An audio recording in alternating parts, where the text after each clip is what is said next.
Whenever I travel, I carry a little metal box of Altoid mints because after a 4-hour, 7 a.m. flight, everyone has bad breath.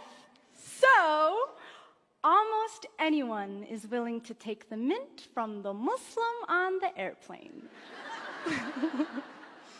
And I know I've been successful when my neighbor turns and asks, "So, what's your name?" You see, even if there was an elephant in the room, I'm still the elephant in the room. Yeah, when an elephant offers you mints on an airplane, I'm fully aware that it's not always easy to accept. So when the courageously curious do pop the "what's your name" question, I try to make it worth their while. My name is Amal. It means hope in Arabic. Most days, my name is waitress at my family's Damascus restaurant, full-time university student and then some, pre-law, world traveler, 11 countries. My name is I've performed poetry in 8 of those countries. International spoken word poet, unapologetic Muslim woman, Syrian, American, hijabi, activist, social justice advocate. My name is writer, teacher, Colorado-born, mile-high baby. But at the airport, my name is random search. And on the street, it's terrorist, sand nigger, raghead, oppressed, and on the news, it's ISIS, jihadi, suspect, radical. My name is, could your Muslim neighbor be an extremist? My mama, who wears the hijab, the Islamic headdress, is often referred to as "go back to your country."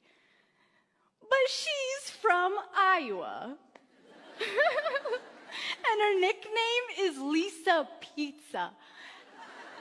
And it does not take more than a couple questions to figure out that her country is the Council Bluffs cornfields.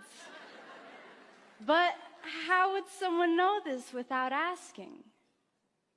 They say the shortest distance between two people is a story.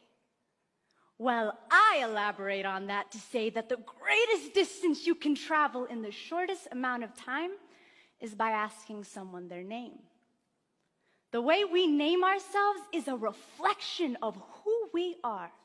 Our declarations, family histories, the things we believe, the morals we abide by, our homes, cultures, transformations. Like a Muhammad turned Mo, or a Lisa Pizza turned Iman. And how we name others and how, if we allow others to name themselves, is a reflection of our own declarations, of our courage and our fear. The malleability of a person's story must be self-determined, coming from the lips of the storyteller, not the anchorman, not the megaphone, not even the scarf on her head or the melanin in his skin, because no one can speak the names of billions in one breath unless it's in prayer. And oftentimes when we generalize, it isn't because we're praying. And when we don't ask someone their name, we're not asking for their story. In the world of mass media and rampant misinformation, it is hard for anyone, including myself, to deconstruct all these terrifying stories that we hear.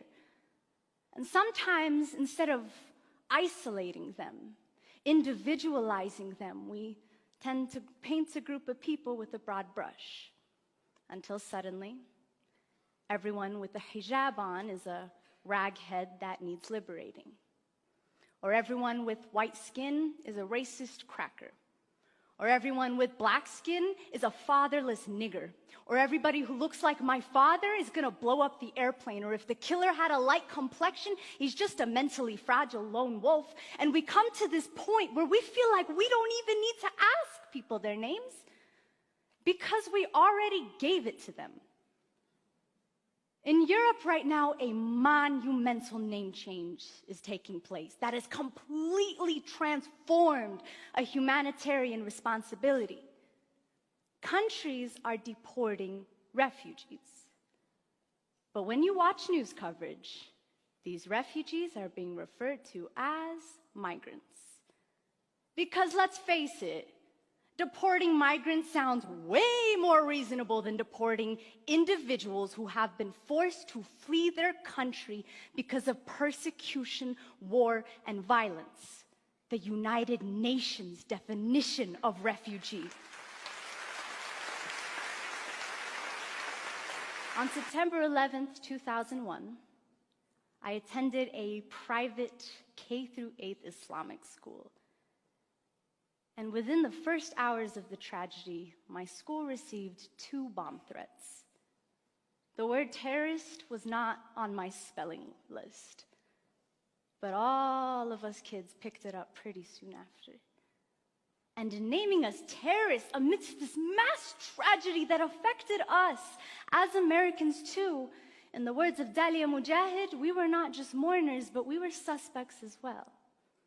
But a few months ago, me and my very handsome white boy-looking brother named Usama and I were at the museum buying planetarium tickets, and an elderly white man walked up to me and said, "I'm sorry about everything you must be going through right now.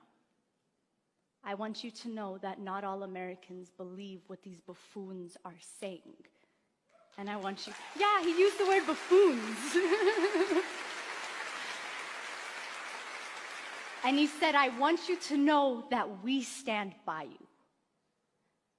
Now, had I not been wearing a little piece of my identity on my head, he wouldn't have known to tell me this.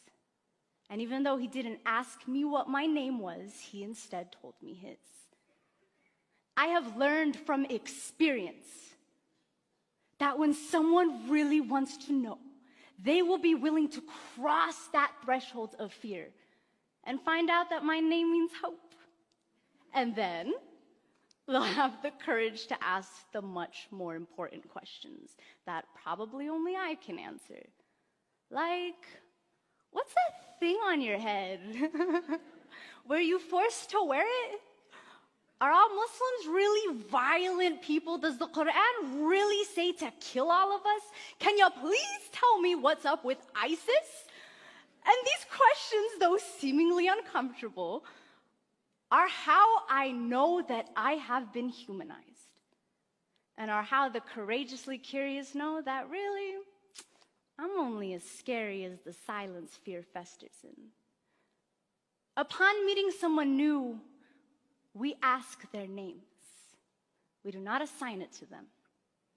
And with that name, we are given ancestry, bloodlines and dialects, books and poems, perspectives, wars, struggles, and survival stories. What's your name is such a short distance to cross. But when you ask me, ooh, buddy, I'm gonna take you from Kuala Lumpur to Barcelona to Beirut. We're gonna go to Damascus, to Sydney, to Trinidad and Tobago. I will show you Mecca. My closet with 70+ international scarves, the graves of my 31 family members who've been killed in Syria, the coffee shop that I hang out at and do my homework. But we must have the courage to claim our curiosity, to go beyond anything we ever knew, anything we ever feared. But it takes two. The elephant who offers the mint, and the one who takes it.